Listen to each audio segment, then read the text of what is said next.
Bike আজকে খুঁজে পাওয়া যাচ্ছিল না। বাইক কোথাও ছিল না, ঘর ছিল না, বাথরুমে ছিল না। তারপর আমি মা শেষ আমি কত খুঁজলাম বাড়িতে, কোথাও নেই। হ্যাঁ, তারপরে শেষ তো বাইরে গেল বাইকে খুঁজতে, বাগান দিকে গেল, সেখানেও ছিল না। কতক্ষণ পর নিচে নেমে সে বললো উনি নাকি চাঁদে ছিল। চাঁদে থাকলে মানুষ এত ডাকাডাকি করলে শুনতে পায় না? বল তুই বল। হ্যাঁ, আবার বললো যে আমি তো চাঁদে ঘুমিয়ে পড়েছিলাম তাই শুনতে পাইনি। কে আমার ঘুমতে বল দেখি যে একটু শুনতে পাইলো না। হ্যাঁ গো বৌমা, জানো তো আজ কি হয়েছে? তোমায় বলতে ভুলে গেলাম। ওই যে বলছিলাম না তোমার জন্য খুব চিন্তা হচ্ছিল। আরে তার আগে পরাগকে তো কোথাও খুঁজে পাওয়া যাচ্ছিল না। আমি তীর্থ পুতুল সবাই মিলে তন্ন তন্ন করে খুঁজলাম, কোথাও তাকে পাইনি। তুমি জানো, তারপর দেখলাম সে ঘরের মধ্যে। এবারে ভালো কথা হচ্ছে জানো বৌমা, আজ না পরাগ আমাকে মা বলে ডেকেছে। চিনতে পেরেছে গো, আমাদের সবাইকে চিনতে পেরেছে জানো। কিন্তু বলো কোথায় যে চলে গিয়েছিল আমরা কেউ খুঁজে পাচ্ছিলাম না। আসলে আমি বিকেলে বেড়াতে যাই, বারণ করে দিয়েছে, বিকেলে তো এখন বেরোই না। ওই জন্য আমি ছাদে গেছিলাম। ছাদে গিয়ে ওখানে হাঁটাহাঁটি করেছি, নিয়ে তারপরে টায়ার্ড হয়ে ঘুমিয়ে পড়েছি। ওরা তখন আমাকে খুঁজছিল, আমাকে ডেকেছে আমার ঘরে গিয়ে, আমি তো শুনতে পাইনি। কি অদ্ভুত কাণ্ড বলো দেখিনি। ভারী অদ্ভুত কাণ্ড।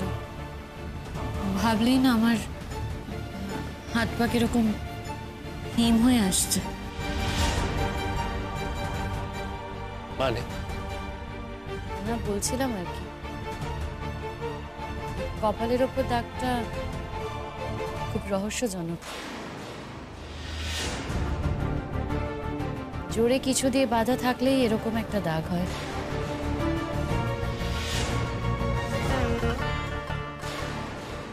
তীর্থদা ফোন করেছিল, বললো বৌদি নাকি কিসব মিষ্টি টিষ্টি সব নিয়ে এসছে বাড়ি সবার জন্য। আমাদের বাড়ি ফিরতে লেট হচ্ছে, সেই জন্য ফোন করে খোঁজ নিল। ট্র্যাপে ফেলবে না তো? ট্র্যাপ মানে কিসের ট্র্যাপ? পুলিশ। আরে বাবা তুমি কি বলছো? তোমার কি মাথা খারাপ হয়ে গেছে নাকি? পুলিশ কি করে জানবে যে আমরা এই কাজটা করেছি? তাছাড়া আমার মনে হয় না যে তীর্থদা আমাদেরকে কোনো রকমের কোনো ট্র্যাপে ফেলতে পারে বলে। কি? তুমি আমাকে একটা কথা বলো, কোনোদিন আমাদেরকে ফোন করে জানানো হয় যে বাড়িতে মিষ্টি আনা হচ্ছে? বাড়িতে যাই তবে জানতে পারি। আজকে হঠাৎ করে ফোন করে কেন জানাচ্ছে যে মিষ্টি আনা হচ্ছে? আরে বাবা জানাচ্ছে তো তীর্থদা, ও তো অন্যদিন থাকে না। ও তো সাবধানের মার নেই না পলাশ, আমাদেরকে ওদের কাছ থেকে সাবধানে থাকতে হবে। আর তাছাড়া আরো একটা ব্যাপার আছে, যে ওকে বাঁচালো কে সেটা কিন্তু আমরা বুঝতে পারিনি। সেটা না, আমিও না সেটা ঠিক বুঝতে পারলাম না যে কি এরকম ভাবে হঠাৎ করে এলো, মানে কেমন একটা পুরো ঢাকা। আচ্ছা পুলিশের কেউ নয় তো নাকি? তোমার দাদা নয় তো? কি বলছো কি? তোমার কি মাথা খারাপ নাকি? দাদা হাঁটতে চলতেই পারে না, আর এদিকে। তা অবশ্য ঠিক, কিন্তু ওই দৌড়ানোর ভঙ্গিটা না আমার অনেকটা একই রকম লাগলো। একটা পা টেনে টেনে সামনের দিকে চলে না দাদা, ঠিক ওই রকম। আমি যদিও ছায়া দেখেছিলাম কিন্তু। আরে না রে বাবা, ওসব কিছু না। তুমি অত দূর থেকে রাতের অন্ধকারে কি না কি দেখেছো তার তো কোনো গ্যারান্টি নেই। আর দাদা আসবেই বা কোত্থেকে? দাদা তো হাঁটা চলাই করতে পারে না।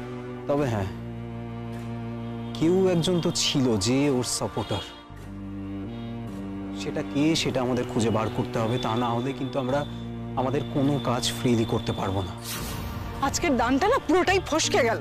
সে তো গেলই, ওই রাতের অন্ধকারে ওখানে কেউ একজন বাঁচাতে আসবে ওকে, সেটা জানবো কি করে? পুলিশের লোক হলে অন্য ব্যাপার ছিল। এটাই তো মজা, সে পুলিশের লোক নয়, অথচ সে জানলো কি করে?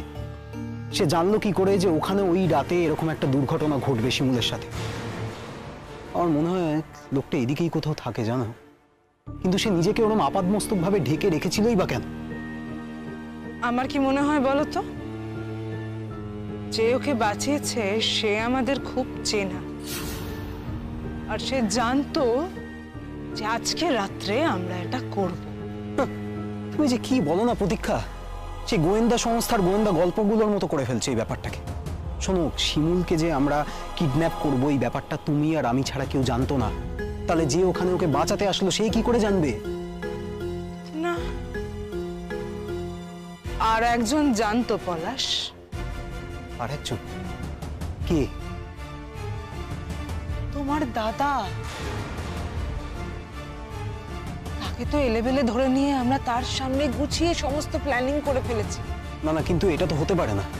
দাদা বাড়ি থেকে বেরিয়ে দৌড়ঝাঁপ করে পুলিশের ছদ্মবেশ ধরে আমাদের চোখে ধুলো দিয়ে ওকে বাঁচিয়ে নিয়ে যাবে, এটা তো হয় না। কি গো, কি ভাবছো? হ্যাঁ, কি ভাবছো? না মানে তুমি ঠিকই বলেছো, কিন্তু কেন জানি না আমার মনে হচ্ছে এর মধ্যে একটা রহস্য লুকিয়ে আছে।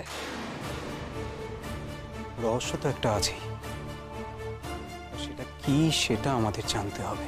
সে তো জানতে পারবোই, কিন্তু পুলিশ যতই পেট্রোলিং করুক না কেন বা যত কড়া নজরদারি করুক না কেন, আজকের ঘটনার জন্য আমাদের শনাক্ত করা না পুলিশের পক্ষে একটু মুশকিল।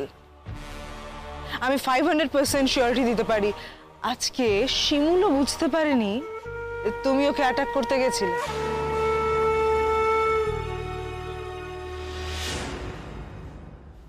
জোর করে আমি কিছু বাঁধিনি। ওই বালিশে মাথা রেখে শুয়েছিলাম অনেকক্ষণ, সেটা। বালিশে মাথা দিয়ে শুলে এরকম দাগ হয় না পরাগ। ঠিকই তো, বৌমা তো ঠিকই বলেছে। ও কি কথা, দেখি দেখি দেখি, আমার তো চোখে। ও মা, তাই তো। হ্যাঁ, ও বৌমা, ও তো আবার ছাতে গিয়ে কোথাও লাগে টাগে নি তো? হ্যাঁ না মা, তাইলে নতুন কোনো অসুখ বিসুখ হবে না তো? এটা স্কিনের ওপরের দাগ। কিছু একটা চেপে বাঁধা থাকলে কিংবা মাথায় যদি কেউ টাইট টুপি টুপি পরে তাহলেই এরকম দাগ হয়।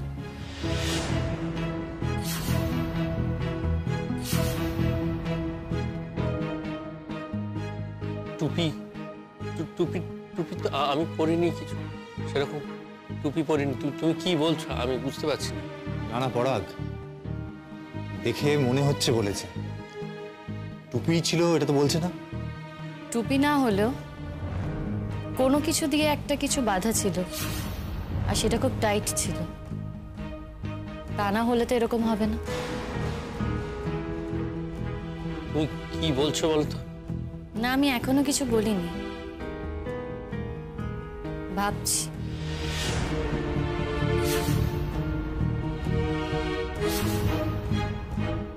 তুমি কি কিছু বলবে আমায়? আমি তো বুঝতেই পারছি না আমার কি বলার থাকবে। তুমি কি বলছো আমি কিছু বুঝতে পারছি না। তাহলে থাক, আমি একটু ভাবি। আজকে যে ঘটনাটা ঘটেছে সেটা আমাকে বিহ্বল করেছে। কে আমাকে অ্যাটাক করেছিল তার ব্যাপারে আমি কিছুটা হলেও আন্দাজ করতে পারছি, কিন্তু কে আমাকে বাঁচিয়েছে সেটা না আমি কিছুতেই অনুমান করতে পারছিলাম না। এটা এখন মনে হচ্ছে ক্লু পাচ্ছি। মানে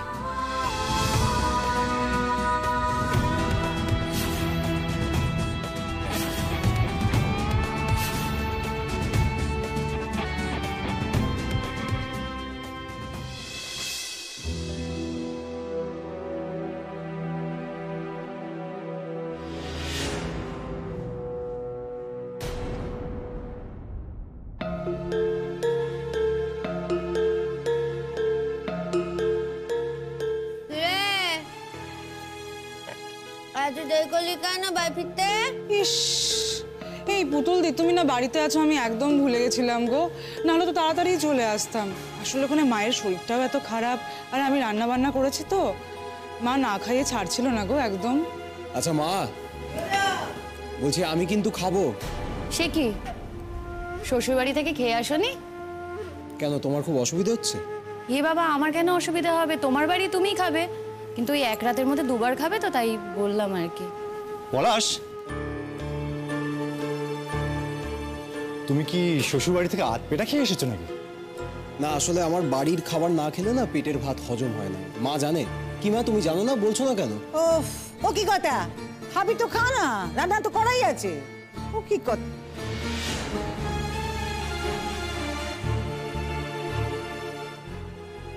রে পুলু, এই জামাটা কোত্থেকে পেলি? তুই তো এই জামা পরে বেরোসনি। পলাশ, মা বলছে তুমি একটা জামা পরে গিয়েছিলে আর একটা জামা পরে এলে। তা তোমার শ্বশুর বাড়িতে বুঝি এখন তোমার জামা কাপড় রাখা থাকে? হ্যাঁ, ওর জামাটা আমি রেখে এসছি ওখানে। কখন যাওয়া হবে না হবে সেসবের জন্যই আর কি। আরে আর বলো না, আজকে কি হয়েছে জানো? উনি নাকি আমার হেল্প করবেন রান্নাতে। হ্যাঁ, ডিম ফাটাতে গেছে, ফাটাতে গিয়ে ছিটকে এসে জামায় লেগেছে, ব্যাস সেই জামা পরে চলে আসছিল। বললাম দাঁড়াও দাঁড়াও, তোমার জামা আমি অনেক আগে থেকে এখানে রেখে দিয়েছি, আর কি চেঞ্জ করিয়ে দিলাম। দেখো আমি তো এত কাজ করলাম, আমার তো কই কিচ্ছু হলো না। কিন্তু আমার কি মনে হয় জানো প্রতীক্ষা, তোমার থেকে বোধহয় বেশি কাজ পলাশই করেছে। কি বলতে চাইছো তুমি শিমুলদি? তোমার দেওরকে আমি আমার বাপের বাড়িতে নিয়ে গিয়ে অনেক কাজ করিয়েছি। জিজ্ঞেস করো তো ওকে, ওই একটা ডিম ফাটানো ছাড়া ও আমার কি কি কাজে হেল্প করেছে জিজ্ঞেস করো না, তুমি জিজ্ঞেস করো। না না, আমি শ্বশুর বাড়িতে কাজ করতে গেছিলাম নাকি? তোমার মায়ের শরীর খারাপ, তুমি কাজ করছিলে, আমি তো বসে বসে বোর হচ্ছিলাম, তাই আমি ভাবলাম তোমায় হাতে হাতে একটু সাহায্য করে দিই। তারপর দাদা, তুই এখনো ঘুমোসনি? আমি ঘুমোলে তুই খুব আনন্দ পাস, আমি জানি। মানে তুই ঘুমোলে আমার আনন্দের কি আছে? আমি তো তোর জন্যই বললাম। তাছাড়া তুই যত রেস্ট নিবি তত ভালো থাকবি। তোমার দাদার কথা কিছু মাইন্ড করো না, ওকে তো জানো এখন অর্ধেক কথাই উল্টো করে ধরে। আমার ক্ষেত্রে এরকমই করে। এই বলছি, আজকে আমি যখন স্কুল থেকে ফিরছিলাম তোমরা কি ওই রাস্তা দিয়ে যাচ্ছিলে?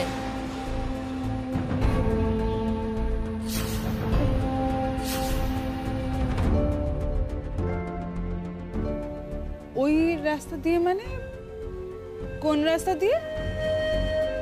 না, ওই রাস্তা দিয়ে যাবো কেন? আচ্ছা, আমি কোন রাস্তা দিয়ে গেছি সেই রাস্তার কথা তো তোমাদের বলিনি। তাহলে রাস্তার নাম শুনে এতটা চমকে উঠলে কেন? না, তুমি বলনি ঠিকই, কিন্তু তুমি তো ওই রাস্তা দিয়েই ফেরো, সেটা আমি জানি। কি করে জানলে কোন রাস্তা দিয়ে আসি? কেন, এই অ্যাসিড ফ্যাক্টরির ওখান দিয়েই তো তুমি। তুমি কি করে জানলে? আমি তো শুনেছিলাম তোমাদের মধ্যে কোনো টকিং টার্ম নেই, কিন্তু এখন দেখে ভালো লাগছে যে তুমি শিমুলের খবর রাখছো। না দেখো, সেই কথা হয় না, কারণ বৌদিও তো আমার সঙ্গে খুব ভালো করে কথা বলে না, সেই জন্য। ও তীর্থ বাবা, তাও তো কতদিন পরে আজ বৌদি বলে ডেকেছে গো। বাবা, কৌলিকে সূর্য উঠেছে আজকে, আমার বায়ের শুভ বুদ্ধি উদয় হয়েছে গো। জন্মে বৌদি বলে ডাকে না, আজকে হঠাৎ বৌদি বলে ডাকছে। তুমি না প্রত্যেকটা কথাকে খুব বেঁকিয়ে ধরো জানো তো পুতুলদি। আচ্ছা, তুমি যে নিজে শ্বশুর বাড়িতে আছো সেটা দেখে তো আমাদের খুব ভালো লাগে, বলো? আমরা তো খুব খুশি তুমি ও বাড়িতে ভালো আছো। তাহলে আমাদের কি ঠিক সেইভাবেই সুন্দরভাবে একসঙ্গে ভালো থাকতে ভালো লাগে না? আমরাও তো চাই বলো মিলেমিশে থাকতে। আমার প্রশ্নের উত্তরটা কিন্তু আমি এখনো পেলাম না। আমি কোন রাস্তা দিয়ে যাতায়াত করি সেটা কি করে জানলে তোমরা? কি করে জানলে পলাশ? মানে তোমার সাথে তো আমার সেভাবে কথাই হয় না। আর আমি যখন বাড়িতে এসেছি তখন তো তুমি বাড়িতে ঢোকোনি। না, আমি তো অনেকদিন দেখেছি তোমাকে ওই রাস্তা দিয়ে আসতে, তাই বললাম। আমারও মনে হলো জানো তো, আমি বোধহয় আজ ওই রাস্তায় তোমাদেরকে দেখেছি, মনে হলো। তোমরাও শর্টকাট নিচ্ছিলে? না না, আমি তো ওই রাস্তা দিয়ে আসতেই চাই না, আমার তো ওইদিকে বাড়ি নয়। ওটা একটু শর্টকাট পড়ে ঠিকই, পলাশ মাঝে মাঝে বলেও আমাকে ওই রাস্তা দিয়ে আসার জন্য, কিন্তু আমি না করি। কেন বলো তো? খুব অন্ধকার জানো তো, জায়গাটা গা ছমছম করে, কি থেকে কি হয়ে যায়, সেই জন্য আমি কোনোদিন ওই রাস্তা দিয়ে যাতায়াত করি না গো। হ্যাঁ প্রতীক্ষা, ওই রাস্তা দিয়ে কিন্তু যাতায়াত করো না, ওই রাস্তাটা তো ভালো নয়, বিপদের মধ্যে পড়তে পারো। আজ কিন্তু আমিও বিপদের মধ্যেই পড়েছিলাম। বিপদ বলে বিপদ, বাপরে বাপ, যেন প্রাণ হাতে নেই বসে থাকা। বলো, বৌমা যখন স্কুল থেকে ফেরত আসে বাড়িতে, ওই পথ দিয়ে আসার সময় কে যেন বৌমার গলা টিপে ধরেছিল, বৌমাকে মারতে গেছিল। আবার আরেক কি যেন একজন, সে এসে আবার বৌমাকে বাঁচিয়েও দিয়েছে। সে কি, তাই নাকি? অবাক হয়ে যাচ্ছ? হ্যাঁ, তা অবাক হব না। তা ঠিক কোনটাতে অবাক হচ্ছ? আমাকে কে মারতে চেয়েছিল সেটা ভেবে, নাকি কে আমাকে বাঁচিয়েছে সেটা ভেবে? দেখো আমি তোমার কথা কিন্তু ঠিক বুঝতে পারছি না। আগো তুমি কিছু বুঝতে পারছো না, ছোট বাচ্চা তো তুমি। শিমুলে একজন গল্পে ধরেছে, কথাটা তুমি বুঝতে পারছো না গো। একজন বাচ্চাতে গেছিল, এটাও তুমি বুঝতে পারছো না। গঙ্গারাম হয়ে গেছো তুমি। কি হয়েছে গো শিমুলদি, একটু খুলে বলো না। আর খুলে বলার তো কিছু নেই, কারোর মনে হয়েছে যে এই পৃথিবীতে আমার বেঁচে থাকা উচিত নয়, তাই মেরে ফেলার চেষ্টা করেছিল।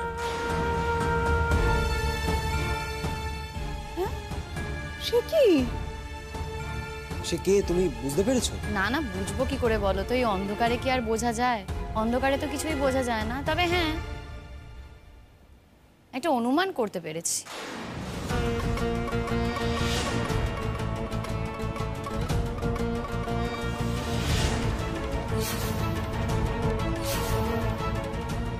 আমি আবার একটু বেশি বুঝে ফেলি তো।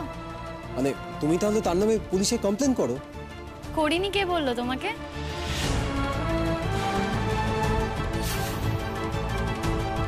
কে বলো তো?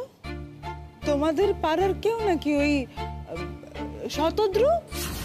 না প্রতীক্ষা, শতদ্রু নয়। আর যাই হোক, শতদ্রু কোনোদিনও আমাকে মেরে ফেলার চেষ্টা করবে না, এইটুকু নিশ্চয়ই তুমি আন্দাজ করতে পারো। না দেখো, তোমার তো অনেক শত্রু হয়েছে, আর শতদ্রুর সঙ্গে তো তোমার বিয়ের কথা ঠিকও হয়েছিল, কিন্তু আলটিমেটলি তো সেই বিয়েটা তোমার সঙ্গে ওর হয়নি।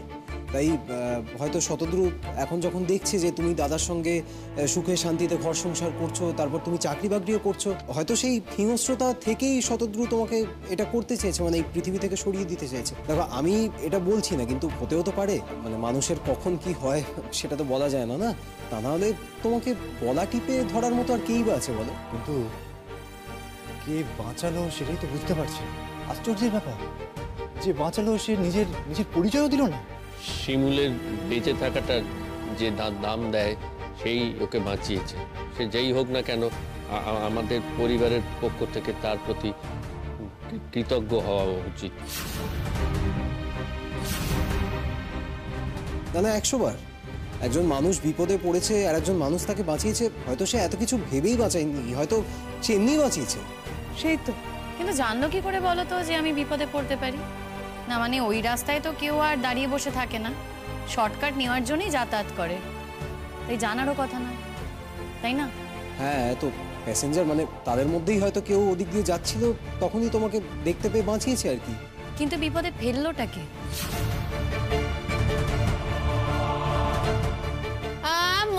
যা, কে বিপদে ফেলেছে? আগলে বলছো আমার বাবা এটা বিপদে ফেলেছে, এখন তো সেই কথাটা বলতে পারছি না। ভাই ফেলেছে মানে? দাদা তো এখন যথেষ্ট ভালোবাসে শিমুলদিকে, বললে হবে? ভালোবাসি শিমুলকে, তোমার বলতে বলছি সে কথা?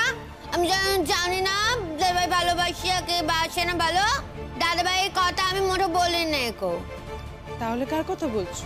যে আগে ভালোবাসত না, এখনো ভালোবাসে না, ভবিষ্যতে কিন্তু ভালোবাসবে না, তা কথা বলছি।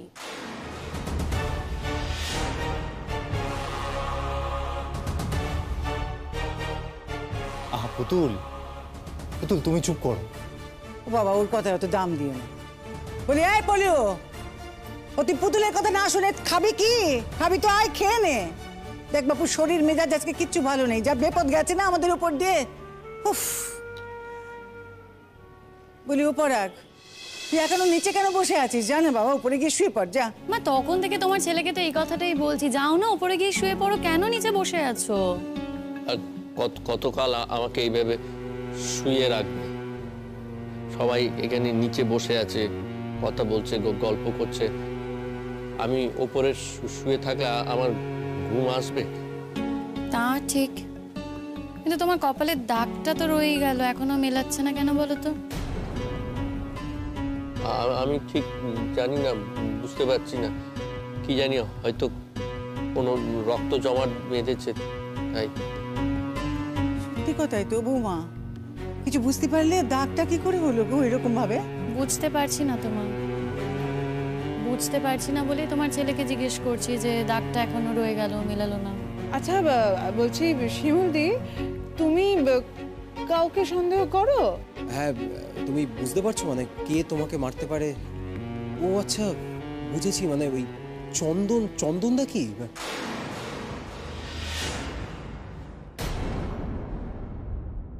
চন্দনদা আবার এর মধ্যে কোথা থেকে এলো?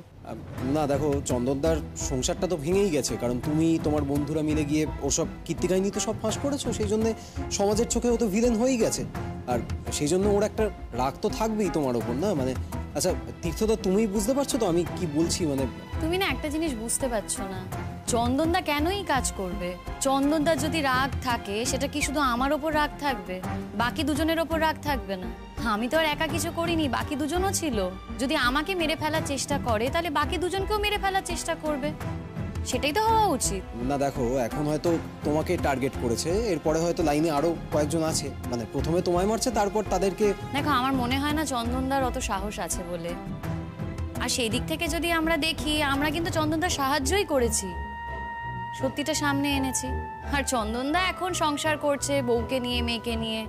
একদিক থেকে ভালোই হয়েছে, বিপাশাদিও বেরিয়ে গেছে, বিপাশাদিও ডিভোর্সটা নিয়ে নিয়েছে। তাই আমার মনে হয় না চন্দনদা এরকম কিছু করবে বলে। আমার মনে হয় এমন কেউ একটা করেছে এই কাজ, যার নিজের স্বার্থ জড়িয়ে আছে, যার আমাকে না মেরে কোনো উপায় নেই, আর সেই আমাকে মারতে চেয়েছে।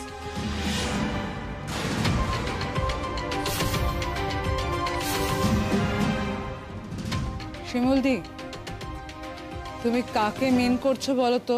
আমি কাকে আবার মিন করব বলো তো? আমি কিভাবেই বা মিন করব, আমি তো শিওরও না।